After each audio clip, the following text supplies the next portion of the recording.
going on, everybody? My name is Matt, often called Big Nerdy. We are the NWO, the Nerd World Order, and this is Nerdzoic. I just got done chatting with Dan, Ryan, and Dwight from the Marvel Legends team, and it was a blast. First of all, I feel honored I got to do that. I feel like it's like, wow, I made it. I feel really cool. Thanks again, Hasbro, for letting me do that with you guys. It was a blast. They answered all my questions. They were great. Some of the questions, like, I really thought I'd get, like, runarounds on, like, well, we're not going to answer that. But they answered everything. There's a lot of cool stuff in here. You're going to want to stay tuned to the end. We talk about price changes. Is the price going to go to 25 by the end of the year? We talk about next year's 30th anniversary of the X-Men. We talk about the Winter Guard. There's just so much. No more ado. Let's just go to it. Roll the tape. Great to talk to you guys. Big fans of all the work you do, but so it's really nice for you guys to have me. I appreciate it. So my first question for you, are there any plans to continue with more Soviet super soldiers and complete the Winter Guard? I would like to. First, I got to say, awesome t-shirt. I absolutely love your shirt. Nobody makes me bleed my own blood. Nobody makes me bleed my own blood. from a Dwight, not quite a white, but as close as we'll get. I would love to. I know we've looked at the Ed McGuinness run. I don't remember when it was. It was a while ago in comics, but there's a nice assortment of extra characters on that team that I think we would love to get out as soon as possible. I think you'll probably have a better chance of that today, post Black Widow movie, where they teased at some of those characters and brought some of the other ones into the fold. So I would love to get some comic versions of the characters from that run out there. So there's a lot of questions surrounding MSRP. We recently moved up to $22.99. After the last investor call, it was hinted at that we might see another hit before Christmas. Is that something that's coming on, or was he referring to the one that we just took? Thanks for digging into those investor calls. Really thrilling stuff about rising input and freight costs across the business. Collectors love reading about that. For Legends, and I believe for like the 6-inch lines, I believe $22.99, which is kind of in the new price point. I think that's going to stay in place for the remainder of this year. Who knows kind of what the future will bring in 2022 and beyond, but that is where we should be for those single figures. Hopefully they don't go up with gas prices at the rate we're going. I know, it's crazy. Why do we max out Build-A-Figures nowadays at 6 pieces? It seems like it might even be more cost effective and just an easy way to diversify by going up with 8 or even 10 pieces and spreading out the parts across 2 waves. The multiple waves is interesting. We've done that rarely, but I think there has been a couple of instances in the past. The Fin Fang Foom was distributed over 2 waves, and I believe our original Ironmonger was also from the Iron Man 3 line, I think. So hard to remember all of that stuff, but I know we have done it in the past. I think it's something we could possibly look at still. The reason why right now we're at 8 is that's our master carton. The master carton that we're allotted is 8 characters, so that's kind of the max that we can put the figures into. Where we are able to put a figure into that case pack that doesn't have a Build-A-Figure component, usually it's like the character that we double up or a really strong classic character. It's just a little bit more cost effective for us to handle it that way. Okay.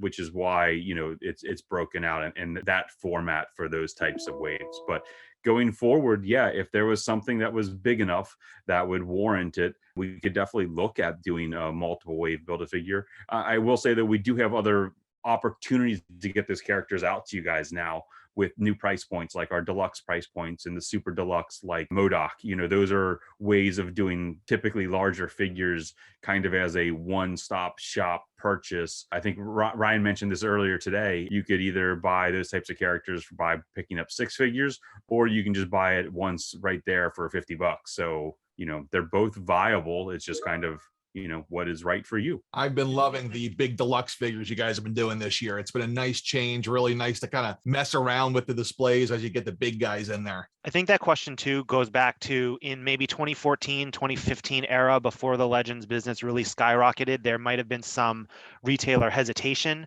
over a Build-A-Figure that spanned waves, because what if the second wave doesn't ship, right? Then that's a disaster, because the first wave you've got half a Build-A-Figure. I think now we're in a stage where the demand and the fan support has been so great, we probably could do a multi-wave Build-A-Figure, but it's just pulling the trigger on that decision, because then if it's a character that a fan doesn't like, then they're out on two waves, right? Versus if there's two waves, each with a different Build-A-Figure, maybe they love both of those, or or one or the other kind of. So it's just placing a bigger bet, but it's an idea that we've talked about and thought about. At this point, should we expect, given the success of the line, to see Haslabs as an almost annual occurrence? For Marvel specifically, yeah, I mean, we're 2 for 2 for the last year and this year, and so knock on wood, if and when Galactus kind of soars off into production, we will get moving on the 2022 potential to ship in the following year. I think you've seen some of the other brands, Star Wars and Transformers, just last week put out a teaser. So Haslab is a great platform for all the brands at Hasbro, working on Pulse to bring really fantastic dream items to the line. And with the continued support, we will continue rolling them out. We're not 2 for 2 technically yet. It hasn't been fully back. And I just want to mention that again and plug it away, that it is our largest, our most complex, and probably one of the most best, awesome, whatever positive adjective you want to put in, Legends figure that we've ever done. So if you guys have any hesitation or are on the fence, jump on board, because we're not going to re-release these figures in any probably during my lifetime, I guess. And so this is your shot. Don't have buyer's remorse, or not buyer's remorse, or just regret not backing it, because we really want to bring these dream projects to life, and we think Galactus just on his own is an amazing figure. So did you get one, Matt? You know it. Absolutely. Absolutely. And I've been telling everybody, this is the time you sell everything around your house. If you can't afford it, put your kids up for sale, whatever you got to do. Whoa, we don't condone that. Hey, listen, whatever happens, right? Given the face scan technology that's now available that really wasn't years back, are there any plans to revisit some of the earlier MCU films? I don't know, Ryan. Is there someone that you want to see? So I've been wanting a Bruce Banner. I think that's the running joke, because the last Ruffalo likeness we've got was in that Age of Ultron 3-pack, which was an Amazon exclusive. So yeah, I think so. What's great about this year's Infinity Saga, as Marvel has kind of come out with that as a branding for the first 23 films, I think it was. So if we wanted to dip back into those waters, we have already a built-in way to do that. And then it's just on me begging and pleading with Dwight and our engineer and the rest of the team to give me certain guys. They gave me Quicksilver this year, so that was my one for 2021. We'll get to work on the future. Ryan gets one figure a year. One figure a year. Is that his budget? That's all he gets? He gets to have one a year? You got to keep your marketers on a tight leash, man. If you give them too much rope, man, you're just going to get, it'll just be over in a heartbeat. So with the Hasbro's plan to phase out plastic from packaging in the coming years, they've talked about it across all lines. How can we expect that to hit the Marvel Legends line, which pretty much has that standard plastic packaging on every figure? We're still looking into that, to be honest with you. It was a, kind of a corporate mission for a lot of good reasons behind it, as you know, for environmental and sustainability. But yeah, we're still looking into it. We're still going to clearly be making a lot of Legends figures. It just won't have plastic in the packaging. All the plastic goodness will be contained inside. And how that kind of comes to life, we are having meetings every week to still figure that out. Our packaging team, is stellar at the stuff they do, and I'm sure it'll turn out great. We're very mindful of those who collect with the packaging, like mints on card type of collectors too. But we also truly believe as a team, that sustainability is very, very important. It's part of our core values, I think, as Hasbro. So yeah, so we're still deciding on it, but yeah. Well, one thing I've talked to a lot of collectors on, and I'll just throw it out there to you. On the Star Wars line, they did a couple of different sets where the box opened and it had a window, but then they experimented a few times with just not having a window. You just had, open the little thing to display it, and the figure's just right there, and he's twist tied in there. I always thought that might be your guys' plan. That's why I asked. We're also considering things of like, I think you've seen this trend of like people taking, heads off of toys and things of that nature. So like there's so many considerations with this type of thing. We're still more to come, I guess, with that kind of thing. I didn't even think of that one, but yeah, good point. Can collectors expect to see a restock on any of the Pulse exclusive army builders, or are they pretty much done production at this point for the ones that are out of stock? They're pretty much done. The Hellfire one is the one that is the only one I think that is not available. I think our production runs on the Hellfire Club set and the Guard. But then if you remember back last year, PulseCon exclusives, like some of the items were super hot and then they opened up a second pre-order and people got it later. But then we didn't actually kick out the second Hellfire Guard set. So I mean, if that demand still continues to be there, we can look at it. But at this moment, they're not available, unfortunately. But we've got great new troop builders coming. We have the Hand Ninja, and then we have several more that we were just teasing in some other interviews that are going to be really fun as well. If the stretch goals on Galactus are not reached, is there any chance of seeing them released as a single purchase at any point?